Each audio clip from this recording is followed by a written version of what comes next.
महत्वाची घडामोडी मंत्री नरहरी झिरवाळ सुनेत्रा पवार यांच्या भेटीला पोहोचलेत। मंत्री झिरवाळ सुनेत्रा पवार यांच्या भेटीसाठी देवगिरी बंगल्यावर दाखल झाले।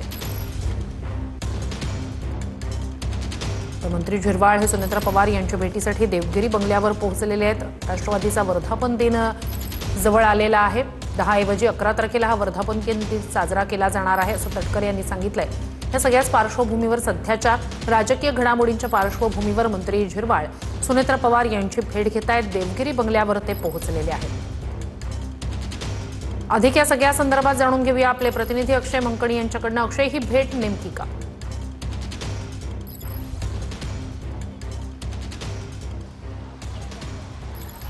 नक्कीच आज मंत्रिमंडळाची बैठक मंत्रालयात होणार आहे आणि त्यापूर्वी मंत्री नरहरी झिरवाळ जे आहेत ते उपमुख्यमंत्री सुनेत्रा पवार यांची भेट घेण्याकरता देवगिरी या शासकीय निवासस्थानी त्यांच्या दाखल झालेले असल्याचं आपल्याला पाहायला मिळतं। आज सकाळपासूनच उपमुख्यमंत्री सुनेत्रा पवार यांची भेट घेण्याकरता आज अनेक पदाधिकारी सामान्य नागरिक जे आहेत ते त्यांच्या देवगिरी या शासकीय निवासस्थानी आलेले असल्याचं आपल्याला पाहायला मिळतंय।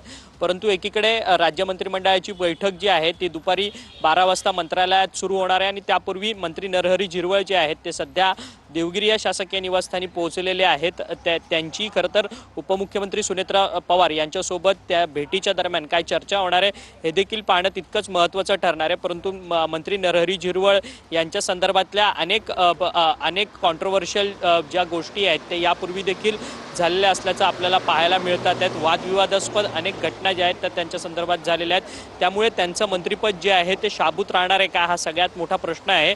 त्या मंत्रिपदाच्या शाबूत राहण्याच्या संदर्भातच ही संपूर्ण बैठक जी आहे ती उपमुख्यमंत्री सुनेत्रा पवार यांच्या सोबत होणार आहे। थोड्याच वेळात राष्ट्रवादी काँग्रेस पक्षाचे वरिष्ठ नेते मंडळी देखील या सगळ्या देवगिरी या शासकीय निवासस्थानी उपस्थित होतील आणि या सगळ्या मंत्रिपदाच्या संदर्भात काही निर्णय होतोय का नरहरी झिरवाळ यांच्या मंत्रिपदाच्या संदर्भात हे देखील पाहणं तितकंच महत्त्वाचं ठरणार आहे। परंतु आता उपमुख्यमंत्री सुनेत्रा पवार यांच्या भेटीसाठी 5 मिनिटांपूर्वी नक्कीच अक्षय, नक्कीच अपडेट्स घेत राहणार आहोत। तुर्तास धन्यवाद।